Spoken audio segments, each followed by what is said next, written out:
Blue Mormon हे महाराष्ट्राचे राज्य फुलपाखरू आहे। त्याचे शास्त्रीय नाव आहे पॅपिलो पॉलिम्नेस्टा। हे दिसायला फारच आकर्षक आहे।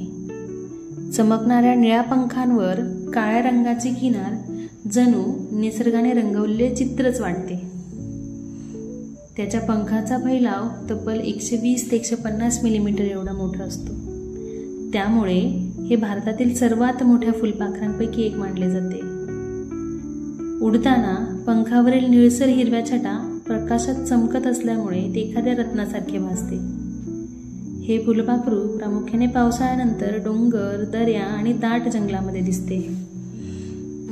ब्लू मॉर्मन फुलपाखरू संत्रा, लिंबू, करवंद आणि सीताफळ या कुलातील झाडाच्या पानावर अंडी घालते।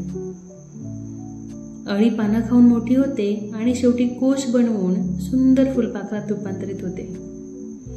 प्रामुख्याने महाराष्ट्र, गोवा, कर्नाटक आणि दक्षिण भारतातील पावसाळी प्रदेशात हे जास्त दिसते। विशेषतः पश्चिम घाटात ब्लू मॉर्मन सहज पाहायला मिळतो। ब्लू मॉर्मनला निळसर रंगामुळे स्थानिक लोक निसर्गाची निळी परी असे संबोधतात।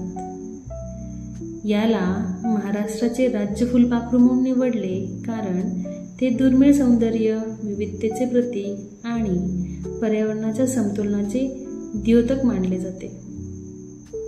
फुलपाखरे ही निसर्गाच्या परागीकरणाची महत्त्वाची दुवे आहेत। ब्लू मॉर्मन सारख्या फुलपाखरांचं अस्तित्व टिकून राहणे म्हणजे आपल्या जंगलाचा, पर्यावरणाचा आरोग्याशी संकेत आहे। हा व्हिडिओ आवडल्यास चॅनलला लाईक, शेअर आणि सबस्क्राईब करा। धन्यवाद।